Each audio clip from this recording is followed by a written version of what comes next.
안녕하세요. 저는 결혼한 지 3년 정도 된 평범한 40대 남자입니다. 시댁과 친정에 제가 어떻게 해야 할지 고민이 많아 이곳에서 도움 좀 얻어보자 이렇게 글을 쓰게 되었어요. 저는 동네에서 시내버스를 운전하는 버스기사입니다. 하루에도 몇 시간씩 의자에 앉아 운전을 해서 항상 피곤하지만 시민의 발을 대신해서 운전한다는 생각을 하기 때문에 제가 하는 일에 대해서는 항상 자부심을 갖고 일을 하고 있습니다. 저는 20대 중반의 나이에 버스 회사에 취직을 했고 어느 때와 다름없이 열심히 운전을 하고 있었습니다. 그렇게 몇 시간을 운전을 하다 어떤 정거장에 멈췄을 때 한 여성분이 다리에 깁스를 한 채 버스에 타려고 했습니다. 하지만 혼자서 버스에 탑승하는 것이 너무 힘들어 보였기에 제가 직접 도와드렸죠. 그 후 그 여성분과 인연이 닿았고 연애를 하게 되었습니다. 그 여성분과 결혼할 생각이 있었지만 아직 금전적으로 돈이 없어서 결혼을 준비하기 위해 저에게 시간을 달라고 했고 그렇게 그녀와 연애만 10년 정도를 했습니다. 그리고 충분히 돈을 모은 뒤 30대 후반에 결혼을 하게 되었네요. 그 당시에는 주위 사람들에 비해 다소 늦은 결혼을 했습니다. 저와 아내는 어릴 때 아버지가 먼저 돌아가시고 두 집안 모두 다 어머니만 살아계신 상태였습니다. 저희 어머니와 장모님께서는 나이 차이가 비슷하셨기 때문에 대화 코드나 옷의 취향 등 많이 비슷하셨고 신기하게 식성까지도 많이 비슷했습니다. 그래서 제 어머니와 장모님은 둘도 없는 친구처럼 지내셨고 그런 모습을 보고 저와 아내는 아주 뿌듯했습니다. 당신이랑 나랑 결혼 참 잘했다 라고 아내와 전 항상 이 말을 하고 지냈습니다. 그렇게 각자의 집에서 생활을 하고 있던 중 갑자기 저희 어머니가 저에게 전화를 하셨는데 하시는 말씀이 현우야, 엄마 혼자 사는 것도 외로운데 사돈이랑 너네랑 넷이서 같이 사는 거에 대해서 어떻게 생각하니? 이미 사돈이랑은 얘기 다 끝나서 너네만 허락하면 돼. 평소에 저희 어머니가 장모님과 사이가 좋은 것은 알고 있었지만 같이 살자는 이야기가 나올 줄은 상상도 못했습니다. 아내와 저는 어머니와 시어머니가 사이가 나쁜 것보단 좋은 것이 좋은 게 아니냐며 같이 사는 것에 긍정적인 반응을 보였습니다. 저 또한 어머니와 아내가 좋다고 그러니 같이 사는 것에 동의를 한다고 그랬죠. 그래서 장모님과 저희 어머니께서 저희 집으로 들어오셔서 살기 시작했습니다. 저와 아내가 둘이 같이 있는 시간보다 장모님과 어머니가 같이 계신 시간이 더 많았고 그렇다 보니 두 분이서 같이 있을 때마다 자신의 속마음을 털어놓고 말씀하시기도 하고 고민 같은 것도 함께 고민하셨습니다. 물론 서로의 밥 친구가 되어주시기도 술 친구가 되어주시기도 하시면서 저는 같이 살길 아주 잘했다는 생각이 들었습니다. 그렇게 같이 산 지 1년 정도 되어갈 때쯤 우려하지 못한 일이 생기고 마는데 바로 임신에 관해 제 아내에게 스트레스를 주시기 시작하셨죠. 처음엔 분명히 임신에 대해서 아무런 말씀을 안 하시던 분들이셨는데 왜 갑자기 이렇게 임신에 대해서 압박을 주시는 건지 조금은 답답했습니다. 그래서 옆에서 지켜보던 제가 더 스트레스를 받았고 장모님과 어머니께 엄마도 그렇고 장모님도 그렇고 원래 아기에 대해서 아무런 말씀 없으시다가 갑자기 이제 와서 왜 손주 타령이신 거예요? 저희가 때가 되면 알아서 낳을 생각이니까 너무 뭐라고 그러지 않으셨으면 좋겠어요. 라고 말씀드리자 장모님이 저에게 이런 말씀을 하셨습니다. 너네 지금 결혼한 지 1년이 넘었는데 아기가 안 생기잖니. 너네 혹시 몸에 무슨 문제 있는 것은 아니니? 이제 잔소리도 한마디가 아닌 두 마디씩 들어야 한다는 것을 저와 아내는 미처 생각하지 못했습니다.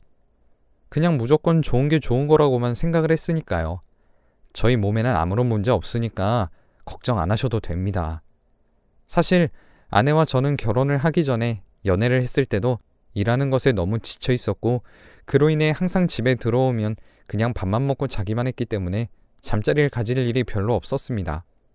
이때까지만 해도 장모님과 어머니의 사이는 아주 좋아서 저흰 잔소리를 2배로 들어야 된다는 생각만 갖고 있었습니다. 그러던 어느 날 일이 터지고 말았습니다. 아내와 저는 일을 마치고 집에 들어왔을 때 현관문을 열기도 전에 장모님과 어머니가 큰 소리로 싸우시는 목소리가 들렸고 아내와 저는 이게 갑자기 어떻게 된 일인가 싶어 놀라서 집으로 들어왔습니다.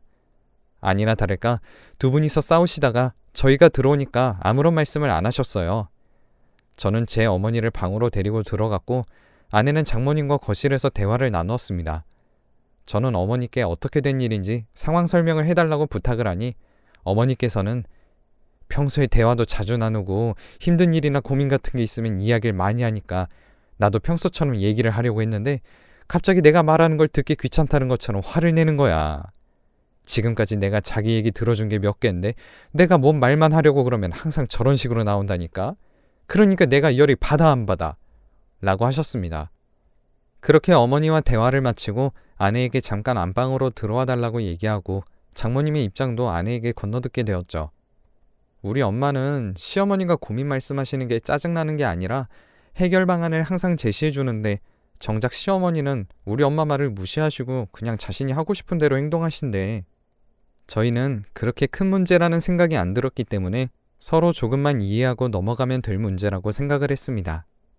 그래서 거실에 각자 어머니를 불러서 한 지붕 아래 같이 사시는데 이제 그냥 화해하세요. 지금까지 잘 지내셨잖아요. 뭐 별로 대단한 일도 아닌데 서로 조금 이해하면 지내세요. 이렇게 말씀을 드리고 아내와 저는 안방으로 들어왔습니다. 그렇게 한 30분 정도 시간이 흘렀을 때 장모님과 저희 어머니는 화해를 하셨는지 서로 미안하다고 하시면서 아무런 일도 없었다는 듯이 같이 과일을 드시며 TV를 보셨습니다. 그렇게 며칠이 지나고 갑자기 아내가 평소에 먹지 않던 음식들을 저에게 사다 달라고 얘기하더군요. 그렇게 넷이서 저녁을 먹던 중 아내가 헛구역질을 여러 번 하기도 했습니다. 저는 아내가 요즘 몸이 안 좋아졌나 하면서 걱정을 하고 있는데 저희 어머니가 혹시 우리 며느리 임신한 것 아니니? 내가 꿈에서 아주 큰 용이 내 품 안으로 들어오는 꿈을 꿨어. 이런 말씀을 하셨고 장모님도 기대하는 눈치였습니다. 그래서 다음날 임신 테스트기를 사서 아내가 화장실을 들어갔을 때 저도 조금은 기대하고 있었죠. 몇 분이 지나 아내가 화장실에서 나왔고 임신 테스트기를 확인하려고 조금 기다렸더니 뚜렷한 2줄이 나왔습니다. 정확한 것은 산부인과를 가봐야 하겠지만 저희 어머니가 꾸신 꿈은 태몽이었던 것입니다. 무엇보다 아내가 요즘 들어 평소에 먹지 않던 음식들을 먹는 이유와 헛구역질을 하는 이유가 모두 다 임신을 했기 때문이었던 겁니다. 아내와 저는 아주 기분 좋은 마음으로 산부인과를 다녀왔는데 진료를 받은 결과 의사 선생님께서 임신 5주라고 말씀해 주셨어요. 그 말을 듣고 전 아빠가 된다는 사실에 기뻤습니다. 하지만 한편으로는 아내가 앞으로 고생할 것을 생각하니 조금 걱정되기도 했죠. 그리고 무엇보다 아내가 30대 후반이라는 나이에 아이를 가졌기 때문에 정서적으로 좋게 해줘야 된다고 생각을 해서 좋은 음악이나 산모의 좋은 음식 같은 것을 많이 공부해야겠다고 생각했습니다. 얼른 집으로 돌아가서 이 사실을 장모님과 어머니께 전하고 싶은 생각이 가득했고요.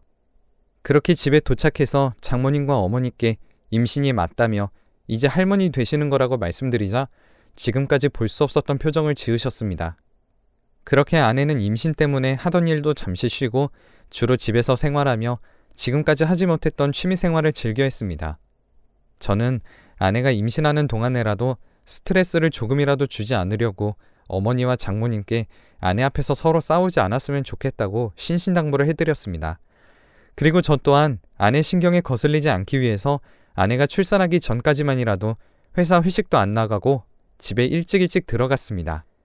그렇게 한 달이 지나고 2달이 지나 10달이라는 시간이 흘렀고 아내는 8시간의 진통 끝에 눈에 넣어도 아프지 않을 딸을 낳았습니다.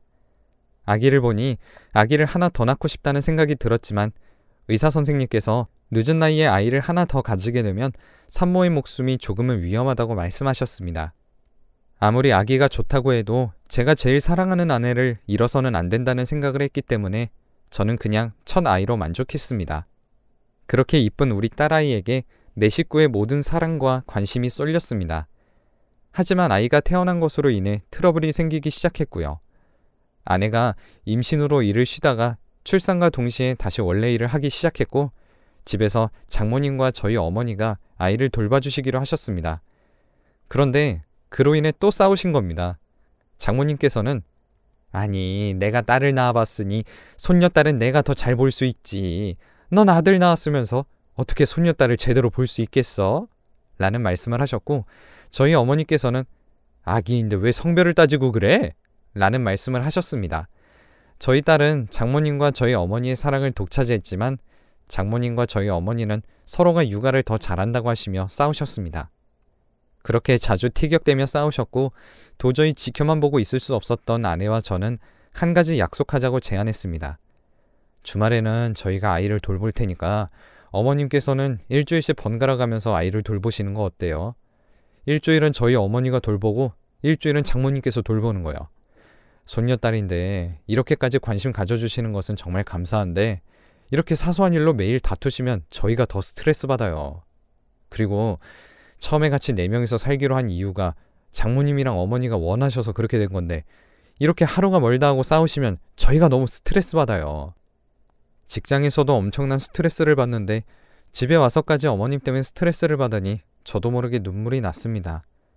그렇다고 예전처럼 따로 살자고 말하자니 두 분 다 많이 외로워하실 것 같다는 생각이 들었기 때문에 지금 당장 해결 방법은 서로 이해하면서 사는 것밖에 없다고 생각이 들었습니다. 지금까지 한 번도 눈물을 보이지 않던 제가 울자 장모님과 저희 어머니는 당황한 눈치였습니다. 그만큼 제가 힘들다는 것을 충분히 아셨다고 생각했던 그때 갑자기 저희 어머니가 장모님께 이런 말씀을 하셨습니다. 너 때문에 내 아들 울잖아. 그 말을 들은 저는 화가 끝까지 났습니다. 엄마, 내가 사이좋게 지내자는 말을 방금 했는데 어떻게 그런 말이 나와? 장모님 때문에 운 게 아니라 엄마 때문에 운 거야. 하루 이틀도 아니고 왜 맨날 싸워? 서로 조금만 이해하면 될 거를 왜 싸우냐고. 엄마 계속 이런 식으로 나올 거면 내 집에서 당장 나가. 너무 화가 난 나머지 어머니에게 해선 안 될 말을 했습니다.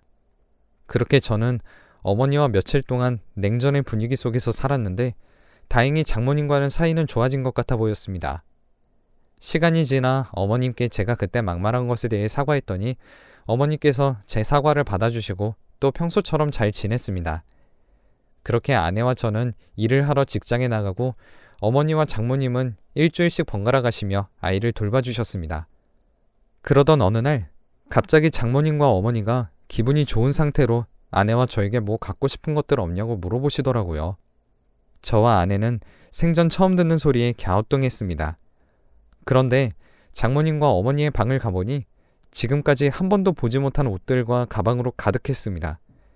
이 옷과 가방들에 대해 출처를 여쭤보자 우리 요즘 주말에 화투 좀 치러 다녔는데 그게 잘 돼서 돈 좀 만졌지 뭐야.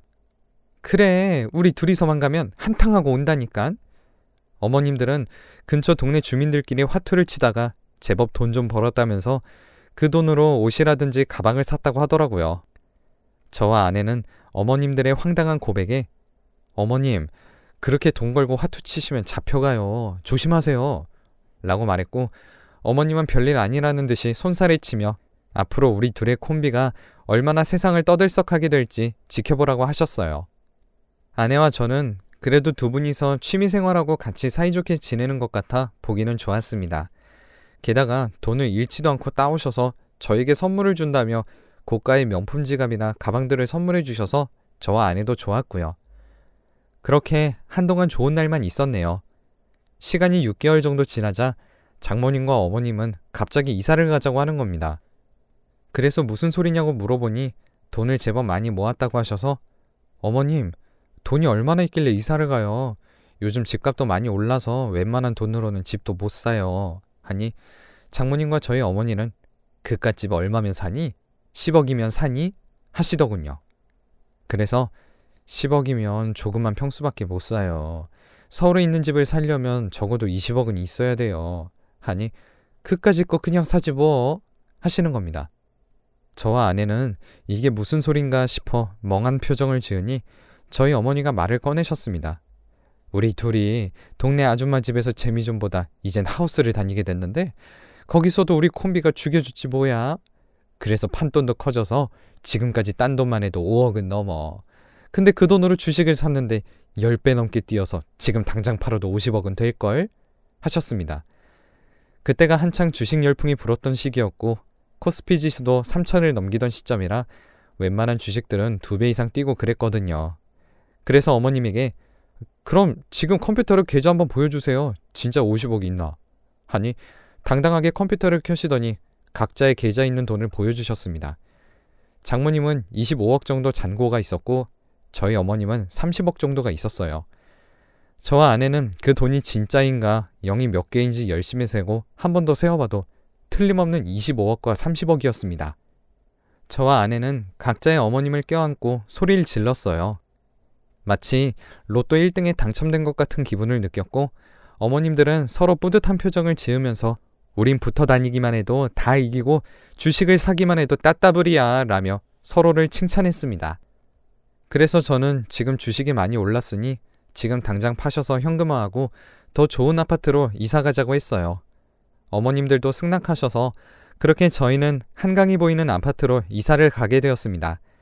30억 가까이 하는 아파트였고 아파트 명의는 장모님과 저희 어머님 공동 명의로 했고요. 아내와 저는 죽이 잘 맞는 어머니를 둔 덕에 한강이 보이는 아파트에 살게 되었네요. 그렇게 손녀딸과 자주 한강에 가서 산책도 하며 주말에는 어머님들 모시고 좋은 식당에 가서 맛있는 음식도 먹으며 지내고 있습니다. 그리고 두 분 다 화투는 끊으셨어요.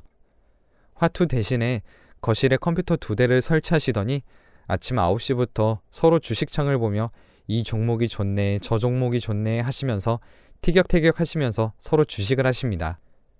저는 주식이 뭔지도 잘 몰라 뒤에서 구경하고 있으면 숫자 파란색이 잠깐 보였다가도 금세 빨간색으로 숫자가 바뀌고 수익금도 하루에 몇백만 원씩은 버시더라고요. 그래서 저도 회사 때려치우고 주식이나 해볼까 봐요 하니 너는 어려서 안 된다며 사회 경험 좀 더 하고 인생을 더 살다 오라고 하시네요. 맞는 말이라서 금세 인정하고 저는 회사 생활을 열심히 하고 있습니다. 처음에 저와 아내가 어머님들을 같이 안 모시고 그냥 아내와 저만 둘이서 살았다면 이렇게 좋은 콤비가 탄생되지 않았겠죠? 어머님들 생각해서 내린 결정이 서로에게 좋은 결과가 돼서 이제는 예전과는 전혀 다른 여유로운 삶을 살게 된 것 같아 저와 아내의 결정에 복을 받은 기분입니다. 항상 부모님에게 잘해드리세요. 그러다 보면 서로 좋은 일이 생겨서 웃을 날이 많아질 겁니다. 항상 좋은 일만 가득하시길 바라고 제 이야기를 읽어주셔서 감사합니다.